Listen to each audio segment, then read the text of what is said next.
Welcome everybody. This is our first official video log.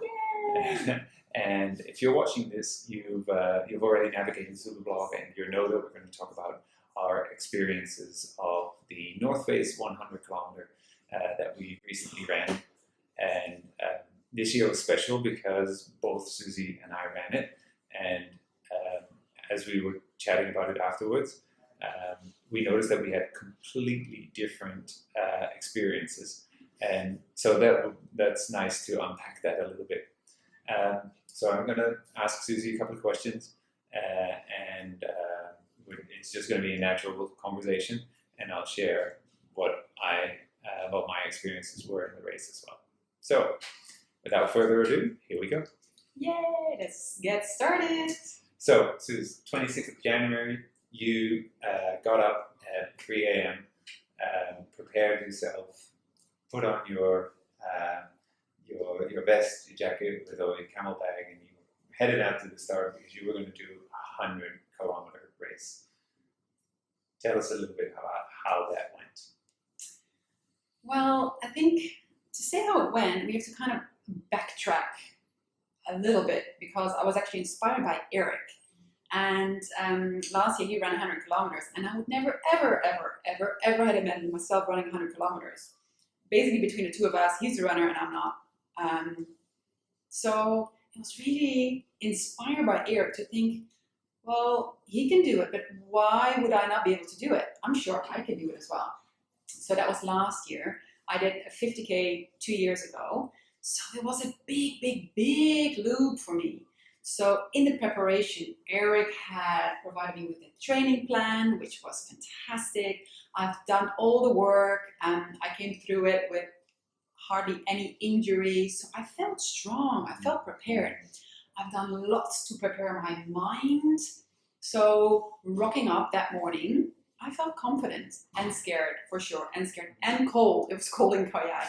So showing up, everything set in place, ready to go, super determined that I was going to make it to the end in whatever time, within the time limit. Mm-hmm. So you'd physically trained up to it, and I can attest to that, but you also mentioned that you had put yourself in a mental state, that you were certain that you were going to make it. How did you do that? Okay, so it was a few months ago that I said to Erik, do you think, being in business now about health is different than being your personal identity on social media? So I'm like, should I go public with my challenge, with my 100K? And you're like, yeah, sure, go for it. So I decided to tell everyone to post it on social media. I decided to go and raise money for one girl to educate girls in Africa. So I went public, which didn't give me a way out. Normally I would not do that because it's way easy, because I never want to quit. I don't have to tell everyone and it doesn't hurt so much. But I put the things in place, like going public, but also every morning and night I would write in my journal saying in the past tense, I am an ultra runner. I ran 100K before I've actually done it the first time. So I set down my goals, I did my training, I did my affirmations, I told everyone I was going to do it. So there was basically only one way for me, and that was towards that finish line. I didn't give myself any lack or slack to go out, and I'll get there. Yeah. Okay. Great, nice. And so then start 4:30, and the pack starts off, and take us through your race. And how did it go physically? How did you go mentally? What were your highs? What were your lows? What were some revelations that you came across? Well, the biggest revelation is that I had prepared myself for the life-changing moment, like being broken down, sitting at the side of the road, thinking I cannot make one step further, like I'm totally done, crying. That's what I expected to happen, and it never happened. So I think I set the bar so high or low, I'm not sure what it is, to go and get this experience that by the pain that I experienced, because like, oh, my calf hurts, oh, my foot hurts, oh, this hurts, oh, I'm hungry, I'm thirsty. These are all moments. And because the race is so long, it took me over 17 hours. After a down, there's an up again. Just like the course was, there's a hill and there's a down, and there's an up and a hill. And staying in the moment, I found a buddy When you're in pain, you start walking, you feel better, you start running again. That was sometimes tough, but like that first step, like, oh, to start running again, going so slowly. So yeah, I think the course was beautiful, but also tough with all the mountains. So therefore, I walked quite a bit. But at the end, I didn't break down as much as I thought I would. Probably because my expectations were so wide. Finishing was the goal. I didn't have any expectation about time or something like that. And that's where you and I differ, right? I set out to race, and as soon as I noticed that I didn't have the energy, then it became really tough, and it became a struggle for me to change my mindset from racing to completing the race. So we had wildly different experiences. You were jumping for joy as you came across the finish line, and I walked across the finish line feeling a little bit deflated, but grateful that I actually completed it. So there's good things. There's only good things that you take away from a race. But what is the one thing you take away from this race? For sure. I thought about it. For sure, it's the power of the mind. I speak to all of you, I speak to myself, I speak to Erik, that we are capable of so much more than we think. I never thought I could do 100K. Seriously, never, ever. I don't even think I could do it 25 or 50. And I did it. And I did it without injuries. And I did it without blisters on my feet. A question for you, can you demand your body in a certain state by your mind? Did I, with my mind, demand my body to hold up? Did I demand my feet that before I had blisters? I had chafing in my training runs. I did not have chafing. I did not have any blisters. Why not? Is that the mind so strong that it totally gets everything in a line?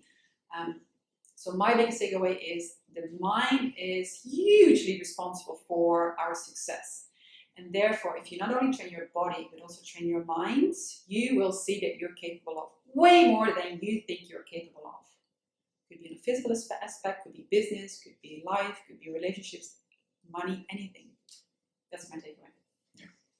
Yeah, it's sort of similar to what I took away from the race. It's like they say ultra marathoning is like life condensed in a day, and no, everybody has ups and downs in their life, and I for sure had those moments where I thought, like, why am I doing this? I'm not in the race anymore. Why should I just stop? And then I just kept going, and in half an hour you feel okay again, and you go like, I don't know why I had that thought, and then you're up in a high a little bit, and then drop off again, and you go like, this is horrible. In the end, you struggle through, and you get there, and the joy of reaching that finish line is infinitely greater than the suffering and the ongoing suffering that you would have if you would step out of the race. So if you would do it again, how would you prepare yourself differently?